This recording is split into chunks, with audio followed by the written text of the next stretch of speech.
Hygiene maintain হ্যাঁ প্রস্তুত করবে একটা খাবার ম্যামরা কতটুকু ইয়ে করবে আমি জানি না।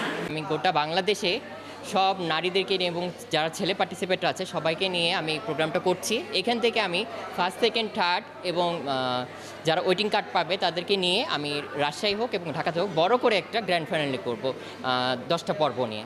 নিজেদেরকে আরও প্রশিক্ষিত হিসেবে গড়ে তোলার জন্য তারা বিভিন্ন প্রশিক্ষণ এরকম রাঁধুনির যে কম্পিটিশনগুলো এগুলোতে অংশগ্রহণ করছে। এটা চমৎকার একটা সুযোগ আমাদের বগুড়ার যারা নারী উদ্যোক্তা আছে তাদের জন্য।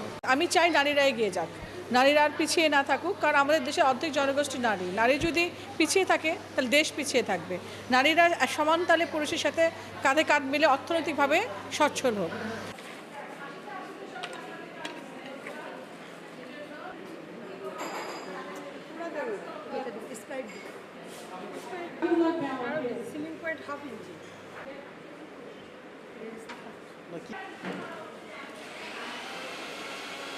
আমি এখনও অনেক কিছু শিখতে চাই, আমি কিছুই পারি না। এই চিন্তাভাবনা থেকেই প্রতিযোগিতায় অংশগ্রহণ করা। এটা একটা প্রতিযোগিতা, আমাদের 15 জন 14 জনের মতো প্রতিযোগী।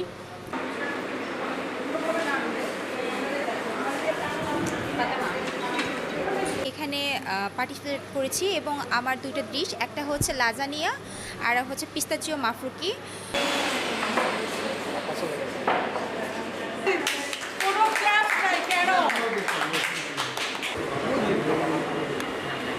আমাদের সরকারি যেভাবে নির্দেশনা থাকে সেইটাকে কাস্টমাইজ করে তাদেরকে ফুড সেফটি হাইজিন প্রোটোকল সম্পর্কে যে বেসিক এবং হায়ার লেভেলের যে নলেজটা শেয়ার করা যায় কিনা তাদের সাথে, এই বিষয়টা নিয়ে আমরা ভাববো এবং আশা করি এটা খুব ভালো একটা কাজ হবে তাদেরকে নিয়ে যদি আমরা করতে পারি। দামি দামি জামা কাপড়ের দোকান করবে না, বা কিসের দোকান, অন্য কিছুর দোকান করবে। খাবারের রেস্টুরেন্ট, ভালো ভালো খাবারের রেস্টুরেন্ট। আমার খুবই নিজের ইচ্ছা আছে ব্যক্তিগতভাবে একটা ট্রেনিং ইনস্টিটিউট দেওয়া, যেখানে নারীরা শিক্ষা পাবে, যে দক্ষ হবে, স্কিল ডেভেলপমেন্ট করবে তাদের, এবং তাদের কাজের জায়গা তৈরি হবে। কারণ আমরা বলি সবসময় যে কাজ নাই দেশে, অথচ আমি বলি দক্ষ লোক নাই, কাজ যে আমি দিব সেরকম মানুষ নাই। তা আমি সেই মানুষটাকেই তৈরি করতে চাই, যে মানুষগুলো কাজ জানবে এবং কাজ করবে।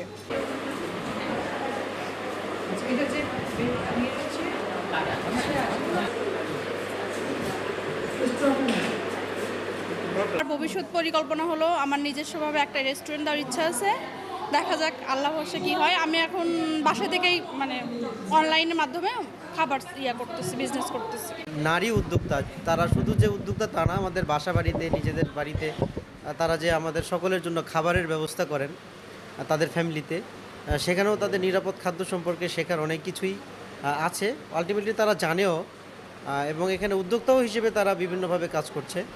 অনলাইন প্ল্যাটফর্মে কাজ করে, তারপরে অফলাইন প্ল্যাটফর্মেও তারা কাজ করে।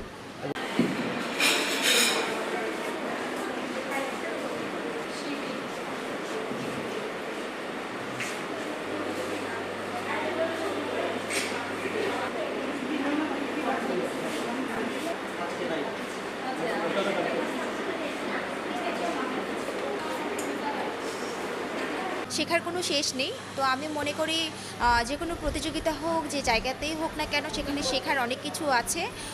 তো আমি এখান থেকে অনেক ছোট ছোট টিপস পাচ্ছি, যেটা আমার ব্যক্তি জীবনে এবং উদ্যোক্তা জীবনে আমার কাজে লাগবে। সেই জন্য আমি আর কি হচ্ছে পার্টিসিপেট করেছি এখানে, এবং খুব ভালো লাগছে এখানে পার্টিসিপেট করে।